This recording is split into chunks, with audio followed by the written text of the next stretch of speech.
Le professionnalisme. Ah. Bon. Nous, on est là. Il faut qu'on descende jusqu'ici. Le changement se fera au niveau de Orange. Il faut qu'on évite le théâtre contemporain en longeant bien par ici et en ne suivant pas la direction de Massilia. Les nazis sont ici et là. Il y a des gens de MPK. Juste là. Là, putain, on va à Montpellier pour faire du noise, enculé.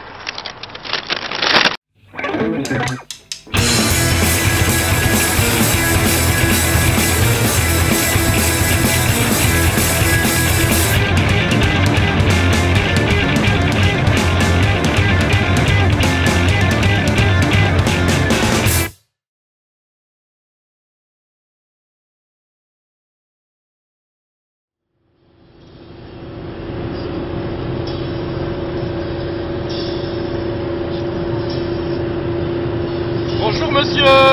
Bonjour. Fasciste. Tolstoy est un groupe de office-corps, donc office-corps est un terme un peu cavalier, je dirais, mais disons que je cherchais à créer un genre de séminaire pour redynamiser un peu l'entreprise France. Seulement à moi tout seul, je n'avais pas les fonds nécessaires, c'est là que j'ai trouvé quelques partenaires financiers, dont monsieur Rouillet, ici présent, qui m'a prêté main forte. Voilà, merci. Donc c'est vrai qu'on a pu travailler assez rapidement, hein. On a pu voir une fois une intervention par semaine, mettre en place en fait une ébauche de ce qu'allait devenir Tolstoy. On ne savait pas encore d'ailleurs que ça allait devenir Tolstoy. Hein. Oui, de fait, c'est arrivé un peu par hasard. Oui, c'est une boutade, mais on en parlera peut-être plus tard. Et donc au départ, on était à deux et on s'est posé la question, est-ce que ça va être suffisamment dynamique à deux? Est-ce qu'on aura toujours la possibilité de... Est-ce que c'est quelqu'un en coulisses, quelqu'un devant? Est-ce que ça va pas être trop épuisant? Il fallait également briser cette frontière entre l'entertainment, le stage, la scène et le peuple, les personnes qui sont là devant nous. Le cœur de cible. Donc, voilà, le cœur de cible de l'entreprise France. Et donc nous avons décidé de faire des essais et de prendre quelques stagiaires. Alors au départ on se posait la question entre est-ce qu'on allait prendre un service civique, c'est vrai que ça s'est évoqué. Un stagiaire. La question a été évoquée, mais le service civique ne correspondait pas à nos exigences de servitude volontaire. Et donc, après un premier échec, nous avons pris monsieur Aurélien en stagiaire, qui donc nous aide à redynamiser l'entreprise.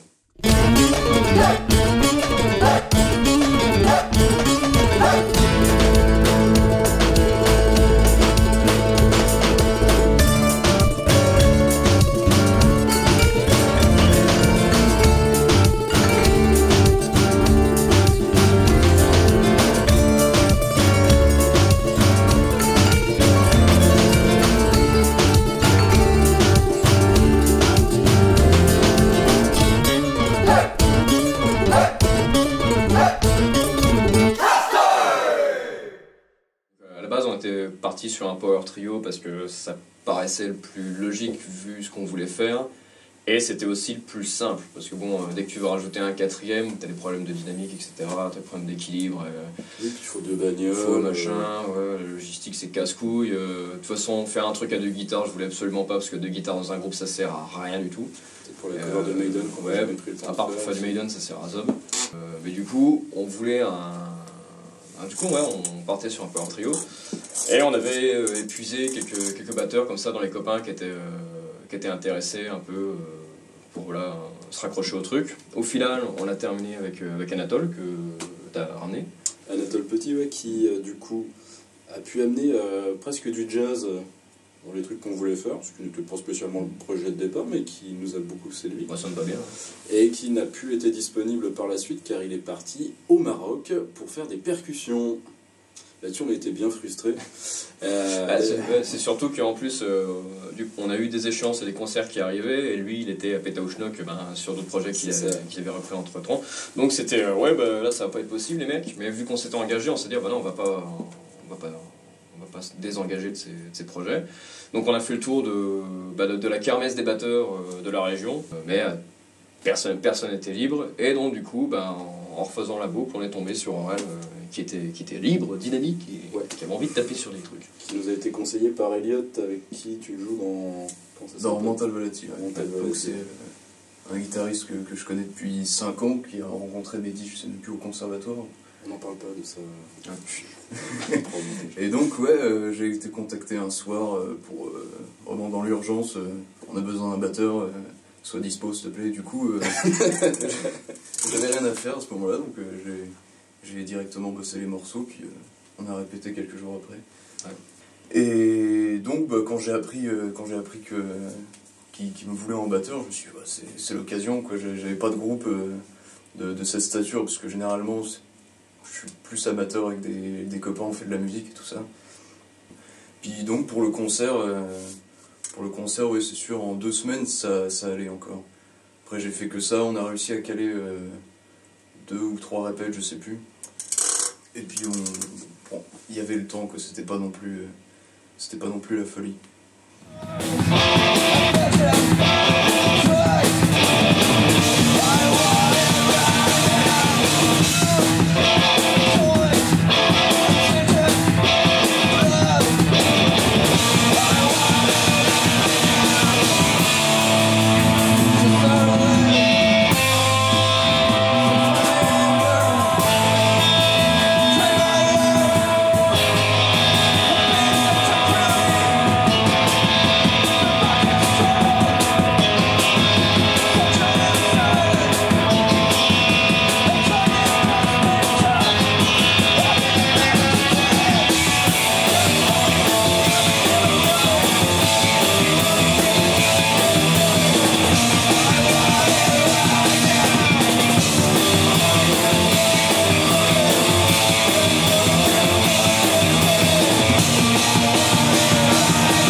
Sur les I want it right now, je vais le garder plus bas, comme ça je m'arrache moins la voix et puis toi tu peux l'harmoniser au supérieur.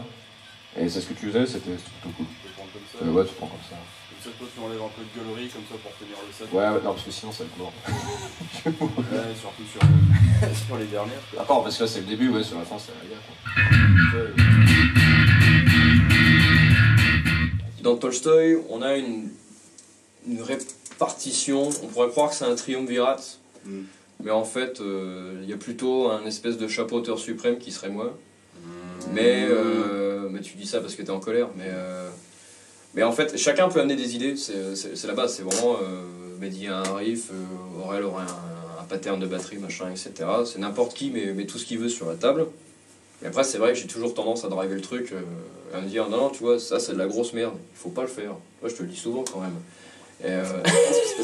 Parce que tu es fermé d'esprit et tu veux pas vraiment t'ouvrir à la beauté du monde. Non, parce qu'en fait, voilà, ce que les gens vont penser, c'est oui, mais la musique, c'est des gens, ils sont un peu bohémiens, ils aiment travailler ensemble avec un esprit d'équipe et de démocratie, mais c'est de la connerie, ça n'existe pas. Il y a toujours quelqu'un qui prend le dessus à un moment donné ou à un autre. Et moi, dans tous les projets dans lesquels je me suis investi vraiment, j'ai toujours eu tendance à pas forcément à me mettre en avant, mais à vouloir quand même diriger le truc, parce que quand tu as une vision des choses et quand tu as envie de l'appliquer, faut pas hésiter à prendre le dessus, quoi. Et c'est souvent bien plus clair quand il y a un peu un espèce de chef déclaré, quoi. Au moins ça chie droit et c'est pas juste ah on fait des trucs, ah tiens on fait ça, non maintenant on va faire ça, tac tac tac tac, et voilà, quoi, ça roule. C'est un peu militaire mais ça marche. Il y a un beau mot je pense pour Tolstoï, c'est démocratie sectaire.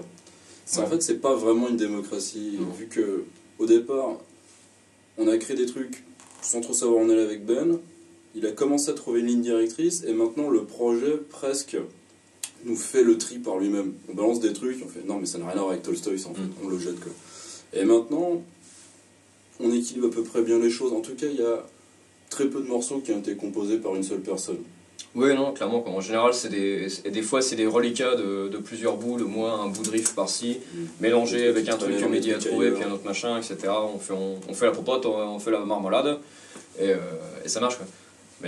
Mais c'est vrai qu'on garde toujours une sorte de ligne directrice parce qu'il faut se rallier. On a une idée esthétique du groupe et il faut que ce qui se passe dans le groupe, ça se rattache à ça. Il ne faut pas juste faire les choses parce qu'on a envie de faire les choses, il faut qu'on fasse les choses parce que le morceau a besoin de ça, quoi. Si à un moment donné le morceau n'a pas besoin de basse, moi je me tais, je fais plus rien, quoi. Je ne vais pas forcément me mettre en avant là-dessus, quoi. Et on essaie de trouver un équilibre avec ça. Et après on vivra heureux. Et voilà notre vie à deux. La la la, chou chou bilou petit aïe. Mehdi, ferme ta gueule.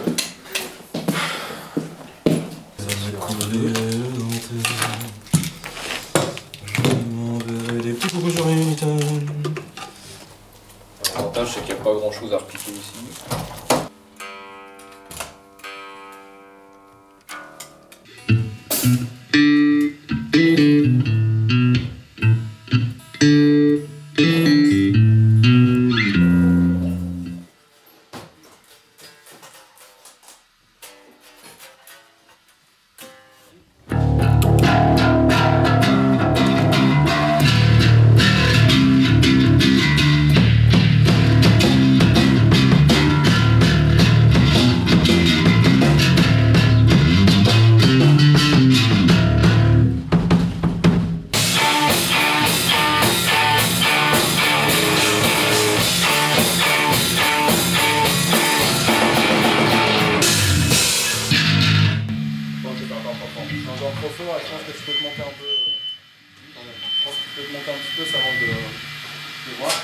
Tu veux qu'on essaye la structure là quand même?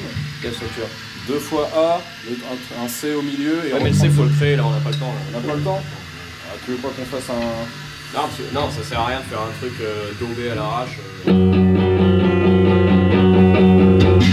Juste remettre ça. Vas-y, on essaye.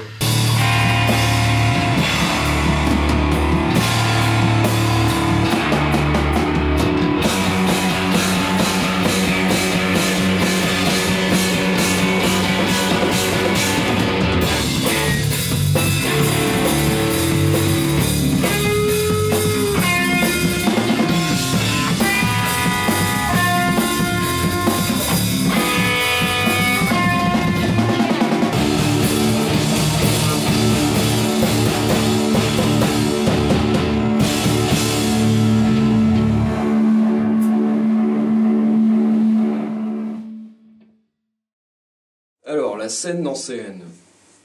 J'aime bien en parler à tout le monde pour dire qu'il n'y en a pas. Mais c'est parce que... C'est pas parce qu'il n'y a pas de scène et qu'il n'y a pas de groupe. Au contraire, des groupes, il y en a 500 millions. À Nancy, tu tapes contre un bâtiment et tu as 15 guitaristes qui tombent. C'est bien dire le terreau qu'il y a à faire des groupes, quoi. Et c'est juste que pour l'instant, il manque encore un peu l'espèce de cohésion globale et de pouvoir aller en avant dans la dialectique, quoi. J'ai bon espoir quand même qu'il y ait vraiment une scène dans scène. Et de toute façon, il y a un truc, il est obligatoire d'avoir une scène dans scène, parce que dès que tu fais de la musique à Nancy, tu commences à connaître tout le monde, c'est juste une putain de famille consanguine, et tout le monde se connaît, tout le monde se crache dessus et tout le monde s'adore en même temps. C'est génial, c'est le bordel, mais du coup c'est assez dynamique, et il y a une espèce de... j'aime bien aussi cette idée de compétition en scène, de se dire, bon voilà, lui il fait ça, j'ai peut-être pas forcément aimé ce qu'il est, aimé ce qu'il fait, mais il se bouge le cul, il fait son truc, et je suis super content pour lui, et c'est très bien. Maintenant, c'est à moi de me démerder pour essayer d'exporter mon groupe, etc. Enfin, on peut pas penser la scène dans CN sans la penser aussi dans le cadre de l'exportation. Et donc, dans ce cas-là, c'est complètement idiot de bâcher un groupe qui marche, juste parce que, oh là là, j'aime pas ce qu'il fait, c'est pas bien, machin, etc. Ouais, ben, grandis un peu et fais un groupe qui soit meilleur dans ce cas. T'as un groupe en tête peut-être quand tu dis ça? Non, pas du tout. Non. Enfin non, il y en a plein des groupes que j'aime pas, mais enfin voilà, mais c'est pas le problème. Ouais. Bah, je m'en fous. C'est juste qu'à un moment donné, bah, faut se bouger le cul, quoi. Ça sert à rien de rester dans son coin et puis de dire ouais, mais personne nous aime, putain, le concert ça bouge pas et tout. Ouais, bah, je sais pas, prends ton téléphone, va appeler des gens et puis casse-toi de Nancy pour jouer. De toute façon, le but du jeu, c'est pas de jouer à Nancy, hein, c'est de jouer ailleurs. Oui. Il y a un truc bizarre, mais c'est à Nancy comme ailleurs en France, mais c'est plus visible chez nous parce qu'on a objectivement plus de groupes que la plupart des autres régions, quoi. Il y a plus de groupes à Nancy que, je sais pas... Rien qu'à Metz. Par exemple, la Metz, quoi. Metz, puis Montpellier aussi, du coup. Ouais, Montpellier, quoi. Et du coup, il y a beaucoup de trucs, et il y a une telle offre de musique que c'est difficile de s'y retrouver. Tu vas pouvoir trouver des affiches avec 5 ou 6 groupes qui vont faire... Parfois, il y aura un truc exceptionnel dans le lot. Pas subjectivement, pas un truc que je vais super apprécier, mais un truc qui sera vraiment bien fait, avec une vraie esthétique, un vrai truc à raconter. Comme Band. Linkin Park. Ouais. Comme Bors donc, et ça va être perdu au milieu d'un îlot de gens qui sont là parce que c'est rigolo, il y a de la lumière, donc ils prennent des guitares, ils jouent faux pour s'amuser, et ils acceptent aussi de détruire un peu la scène en fait. Quoi. C'est les groupes qui représentent la scène ancienne, c'est les groupes qui s'exportent, c'est les groupes qui marchent, et les groupes qui marchent et qui s'exportent, c'est des bons groupes. Et à Nancy, on en a une chier quand même, enfin dire, il y a Hoboken Division, là ils ont fait une tournée en Italie, ils reviennent d'Italie, ils sont passés au Printemps de Bourges. Willfall, leur dernier album, ils ont récupéré des éloges monstrueux parce que leur album il déchire. Blondstone, quand ils tournaient, ils étaient allés en Belgique, ils avaient massacré la baraque là-dedans. Il y a Anunnaki là, qui commence à prendre un bon petite importance là aussi. Donc il y a des putains de bons groupes. Quoi. Et c'est eux qui représentent Nancy. Et c'est cool, c'est galvanisant de se dire tiens, il y a des groupes qui sont bons, qui font des choses intéressantes et qui viennent d'ici. Quoi. La véritable difficulté pour un artiste, c'est de savoir à quel moment s'arrêter. À quel moment le coup de crayon supplémentaire va-t-il être celui de trop, hein. Et c'est ça qu'on ne veut pas avoir. Par exemple, ce L qui reste. Est-ce que je le laisse, comment dire, intact, quelque part, un instant de résistance envers toute cette surcharge?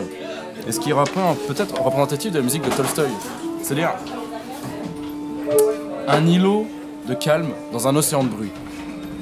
Ce qui me rappelle d'ailleurs cette citation en fait de quelqu'un qui a beaucoup aidé à faire la construction des hypermarchés, des centres marchés. C'est-à-dire, il avait expliqué aux dirigeants d'entreprise qu'il fallait empiler haut mais vendre bas et se créer des îlots de pertes dans des océans de profit.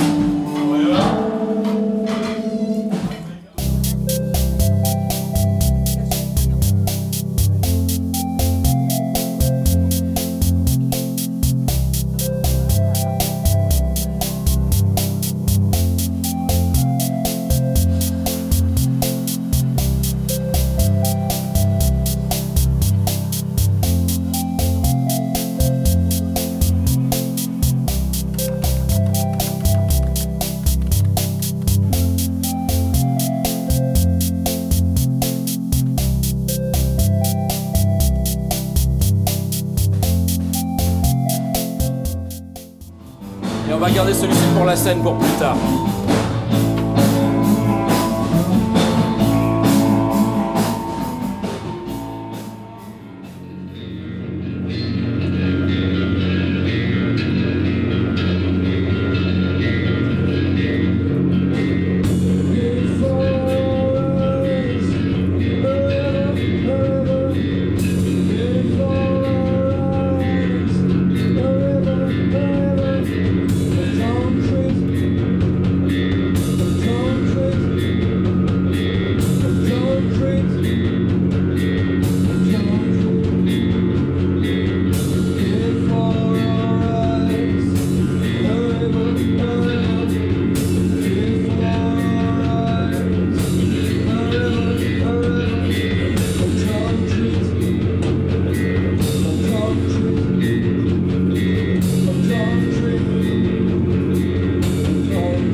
Du pain et pas de discours.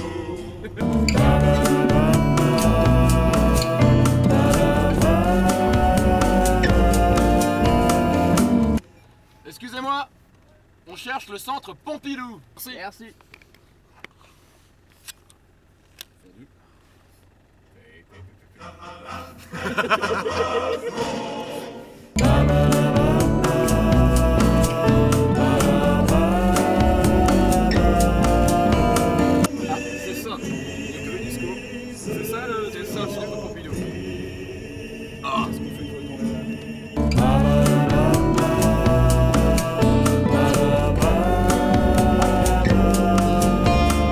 Non, c'est bon.